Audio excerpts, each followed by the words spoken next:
یہ پروگرام ہی نہ بناؤ کہ تمہاری لڑائی ہو، اور فرمایا پھر اگر ہو جائے نا تو پھر صبر کے ساتھ مقابلہ کرو، پھر ڈٹ کے مقابلہ کرو، اور پھر یاد رکھو کہ یہ جو جنت ہے یہ تلواروں کے سائے میں ہے، جنت تلواروں کے سائے میں تمہیں ملے گی۔ پھر ڈٹنا سیکھو۔ پہلے تو بات یہ کہ تم یہ ارادہ ہی نہ کرو لڑائی، اور اگر کبھی ہو جائے وہ لوگوں کو بتاؤ کہ ہیں ہم پرامن لوگ، پر دین کے لیے کھڑا ہونا ہو تو پھر ہم سے زیادہ کسی کو کھڑا بھی نہیں ہونا آتا، پھر ہم سے زیادہ کسی کے پاس طاقت بھی نہیں۔ حضرت مولا علی شیر خدا رضی اللہ تعالیٰ عنہ کے زمانے میں کفر کے ساتھ ایک جنگ ہو رہی تھی، تو کافروں نے نا جاسوس بھیجے کہ یار پتہ تو کرو مسلمانوں کی تیاری کس طرح کی ہے۔ تو جاسوس واپس جا کے کہنے لگا سمجھ کوئی نہیں آئی ان کی، وہ تو راہب قسم کے لوگ ہیں، صوفی قسم کے لوگ ہیں، وہ تو کٹے ہوئے ہیں دنیا سے، مسلوں پہ بیٹھ جاتے ہیں، رات کو تو لگتا ہے دنیا سے تعلق ہی کوئی نہیں، لیکن سویرے اٹھ کے میدان میں تلوار لے کے نکلتے ہیں تو لگتا ہے ان سے بڑا مجاہد ہی کوئی نہیں۔ یہ عجیب لوگ ہیں کہ رات کو مسلح پہ بیٹھے ہیں تو لگتا ہے کٹ گئے دنیا، یہ صوفی لوگ ہیں، درویش ہیں۔ یہی مسلمان کی شان ہے، ہو ہلکا یاراں تو برے شم کی طرح نرم، رزم حق کو باطل ہو تو فولاد ہے مومن، ادھر آ ستمگر ہنر آزمائیں تو تیر آزما، ہم جگر آزمائیں، ہم تجھے اپنا حوصلہ بتاتے ہیں کتنا، دیکھ ہمارے حوصلے سے ٹکرا کے دیکھ یہ کتنا طاقتور اور مضبوط ہے۔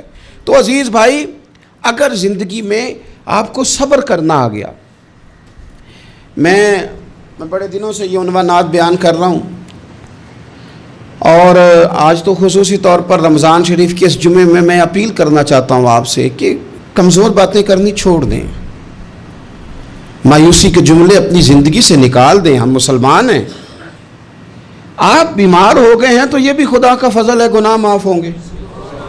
اگر اللہ تعالیٰ نے فقیر بنا دیا، غریبی آ گئی ہے تو یہ بھی فضل ہے، امیروں سے پہلے جنت میں جائیں گے۔ اگر اللہ تبارک و تعالیٰ نے کسی جگہ آپ کو مکان نہیں دیا اور دوسرے کو دے دیا ہے تو آپ وہ لوگ ہیں جو عظیم سنت ادا کر رہے ہیں سیدنا بلال حبشی کی۔ اگر کسی جگہ کوئی کمزوری آ گئی ہے، کوئی پیچھے رہ گئے ہیں تو یہ خدا کا فضل ہے۔ اللہ تعالیٰ نے چاہا ہمارے لیے جو فیصلہ تو ہم اس پہ راضی ہیں، لیکن اپنی زندگی میں اور شکوے اتنے بڑھا لیے ہم نے، اتنے بڑھا لیے کہ لوگوں سے شکوے کرتے کرتے رب رسول سے بھی شروع کر دیے۔ غلام بھی کبھی شکوہ کرتا ہے، آقا کا بھی شکوہ ہوتا ہے، بندہ بھی کبھی شکوہ کرتا ہے، رب کا بھی شکوہ ہوتا ہے، یہ بھی کبھی ہوتا ہے۔ آپ نہ مانے پر یہ شکوہ ہے کہ میں بڑے ڈاکٹروں کے پاس گیا ہوں آرام نہیں آیا، نہ مانے پر یہ شکوہ ہے میں نے کبھی کسی کو ستایا تو نہیں پر میرے حالات نہیں ٹھیک ہوتے۔ آپ نہ مانے پر یہ شکوہ ہے کہ فلانے کے پاس دولت زیادہ ہے، اس نے پتہ نہیں وہ آگے نکل گیا اور میں پیچھے رہ گیا، نہ مانے پر یہ شکوہ ہے۔ کس سے کر رہے ہو؟ رب رسول سے؟ او ہس بولے تے دی مہربانی اساں تے لاڈ ہی لڑاونے نے۔ کس سے شکوہ کر رہے ہو؟ خدا کے بندو، غلام غلامی کرتے ہیں، شکوے کرتے ہیں کوئی؟ حضرت ام سلمہ رضی اللہ تعالیٰ عنہ، شوہر کا نام ہے ابو سلمہ، بیٹے کا نام ہے سلمہ، کہتی ہیں میں، میرا شوہر، میرا بیٹا، تینوں، چھوٹا بیٹا میرا، ہم نکلے مکہ مکرمہ سے مدینہ طیبہ جانے کے لیے۔ ایک ہی بیٹا ہے، خاندان جمع ہے، شوہر کی گود میں بیٹا، اونٹ کے پیچھے میں۔ فرماتی ہیں مدینے کی سرحد آ گئی تو میرے میکے والے آ گئے، کہنے لگے ابو سلمہ نہیں لے جانے دیں گے مدینے اپنی بیٹی کو۔ میں نے کہا میں مسلمان ہوں، میں تو اپنے شوہر کے ساتھ مدینے جاؤں گی۔ انہوں نے کہا نہیں جا سکتے، تو نے جانا ہے تو جا، ہماری بیٹی نہیں جائے گی۔ زبردستی مجھ سے انہوں نے مجھے میرے شوہر سے الگ کیا۔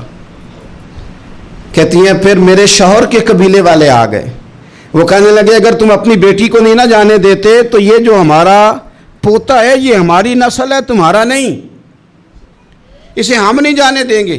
وہ بچہ اپنی طرف کھینچتے تھے، میں اپنی طرف کھینچتی تھی، مدینے کی سرحد پہ۔ یہ جھگڑا زمین کے لیے نہیں ہو رہا، مکان کے لیے نہیں ہو رہا، حضور کے مدینے جانے کے لیے ہو رہا، حضور کے مدینے جانے کے لیے ہو رہا، مدینے جانے کے لیے ہو رہا۔ لنگ کئی مہینے تے برس گئے تے تیری دید نو دیدے ہی ترس گئے۔ انہوں نے بچہ کھینچا، میں نے اپنی طرف کھینچا، میرے بچے کا بازو اتر گیا۔ فرماتی ہیں میرے شوہر مدینے چلے گئے، بیٹا میرا